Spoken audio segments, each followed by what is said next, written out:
What's up, Cordova and class? If you're presenting this to the class, you probably aren't. I can't do the presentation in school because I have to go out of town for a couple of days until Monday. So I'm doing it at home. My presentation is about magnetos. The drawings by Paula. Say hi, Paula. Hi. Okay.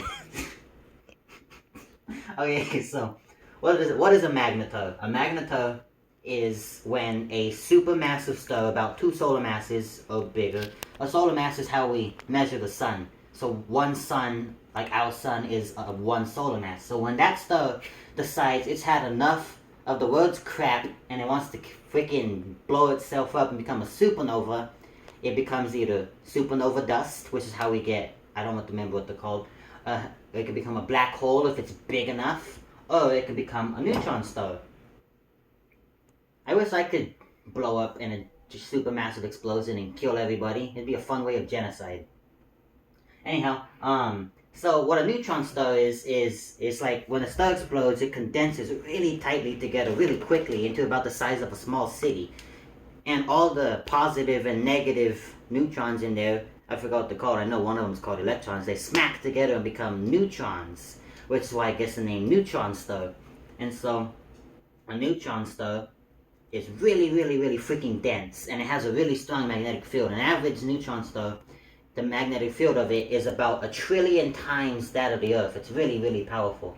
And a magnetar is 1,000 times more powerful than that. So it's 1,000,000,000,000,000 times more powerful than the Earth's magnetic field.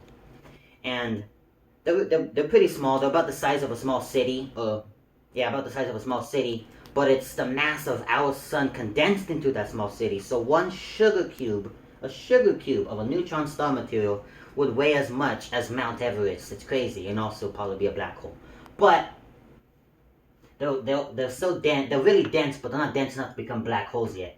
So a magnetar is one of the 2 forms that a neutron star can take. It could become a pulsar.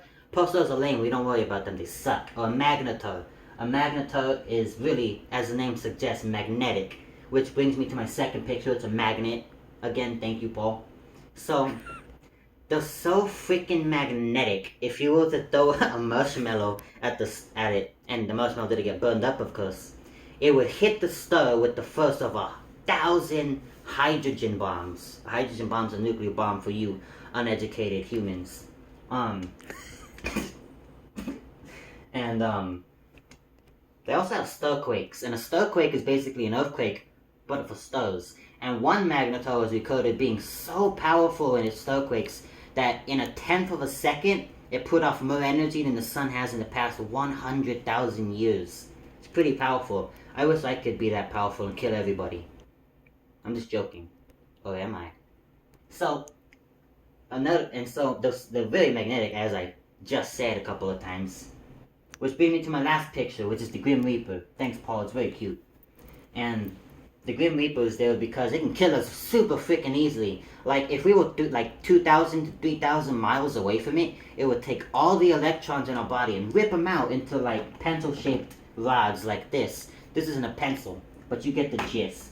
And we'd be stretched out thin. The technical term for how we die from a magnetar is spaghettification. Look it up, it's true. And it's great.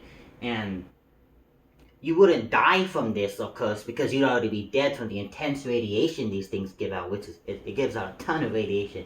It'd cook you alive, but they're not very hot, which is strange, because it's like blue fire, and all my life I was taught blue fire is hotter than orange fire. But they're not very hot, they're not very bright. Magnetars, super magnetic, they can kill us, they form from dead stars. Cute Grim Reaper drawing. Thank you. Presentation over. Thanks, Paul.